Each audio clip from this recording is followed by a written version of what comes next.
Hello, मैं doctor प्रिया मोहोड। मैं आपसे स्किन यानी त्वचा विकार के बारे में कुछ बात करना चाहती हूँ।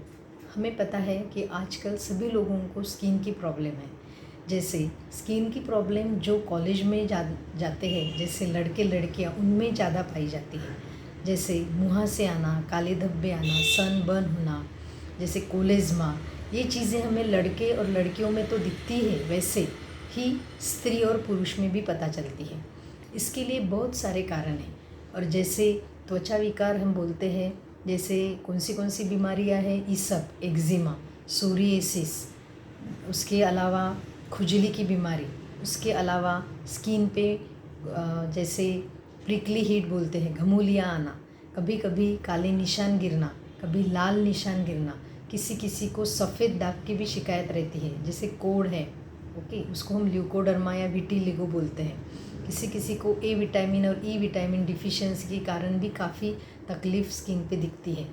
स्किन पेल होना, डल होना, स्किन जाड़ी होना, लड़कियों को जहाँ पे बाल नहीं चाहिए, जैसे लोअर चिन पे बाल आना, चेहरे पे बाल ज़्यादा रहना, स्किन काली होना, ओके, और स्किन में एक तरीके का पेलनेस रहना, ज़्यादा पसीना आना, घमूलियाँ रहना, वैसे ही मुँह से कंटिन्यू आना, ये जो चीज़ें हैं, ये चीज़ें दवाइयों से काफ़ी हद तक कंट्रोल हो सकती है। उसके अलावा हम दवाइयों के साथ साथ जब कोई एक्सरसाइज बताते हैं या खान पान का आपका एक शेड्यूल बनाते हैं, उसके इससे ही आपको तकलीफ़ आपकी दूर हो सकती है।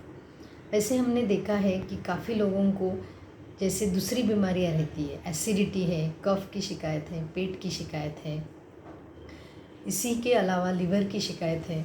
इस बीमारियों से भी स्किन प्रॉब्लम यानी त्वचा विकार आ सकते हैं। तो यही त्वचा विकार हम होम्योपैथी से अच्छे से ठीक कर सकते हैं, क्योंकि होम्योपैथी इस संपूर्ण पेशेंट का अभ्यास करती है। क्योंकि कभी भी हमें मुँह से आते हैं तो मुँह से सिर्फ उसके लिए बाहरी कारण नहीं रहता, अंदरूनी भी कारण रहता है। अंदरूनी कारण और बाहरी कारण हम देख के और पेशेंट का पूरा अभ्यास करके उसके लिए और कौन सा कारण हो सकता है और कौन सी बीमारी पेशेंट में छिपी हुई है, वो सब हम अभ्यास करके उस उचित दवाई हम उन्हें देते हैं। उचित दवाई देने से क्या होता है, उनकी स्किन में भी सुंदरता आने लगती है, उनमें कॉन्फिडेंस भी आने लगता है और उनकी जो बीमारी है वो भी ठीक होने लगती है। तो सभी ने होम्योपैथी, एडवांस होम्योपैथी में काफ़ी हद तक हम 50 मिलीस्मल स्केल का इस्तेमाल करते हैं, जिससे पेशेंट को एक मिसअंडरस्टैंडिंग रहती है कि कभी भी हम दवाई लेंगे तो दवाई से हमारी बीमारी बढ़ जाएगी, बट ऐसे कभी नहीं होता। हमने एडवांस होम्योपैथी से सोरियासिस, ये सब, मुँह से दाग, धब्बे, काले निशान, सनबर्न, सफ़ेद दाग, ये सभी, इवन फंगल इन्फेक्शन भी अच्छे किए हैं।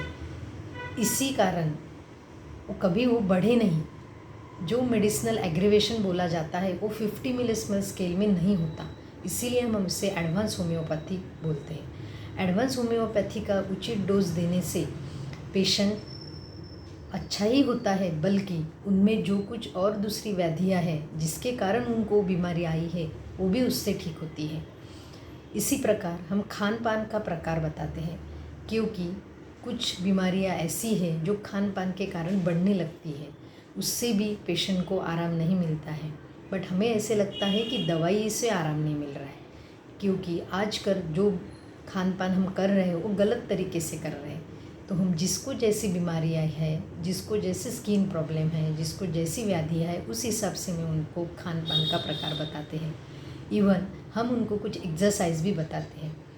स्किन नॉर्मल रहने के लिए एक्सरसाइज भी बहुत ज़रूरी है, क्योंकि हमारा शरीर रिलैक्स रहेगा, जब हमारा दिमाग रिलैक्स रहेगा तभी हमारी स्किन बहुत सुंदर दिखने लगेगी। इसीलिए हम बोलते हैं कि हंसो, खेलो, व्यायाम करो, घूमो और कभी भी टेंशन मत लो।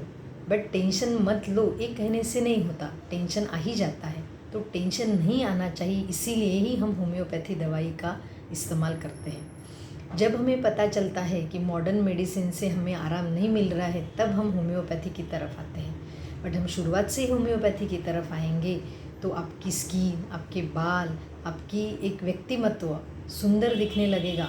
इवन आप बहुत कॉन्फिडेंस रहेंगे, यानी आपका आत्मविश्वास बढ़ेगा। जब आपका आत्मविश्वास बढ़ेगा तभी आपको पता चलेगा कि दवाई का असर हमारे शरीर में बहुत अच्छा हो रहा है, और उसके कारण आपकी त्वचा, आपकी स्किन प्रॉब्लम दूर हो जाएंगी।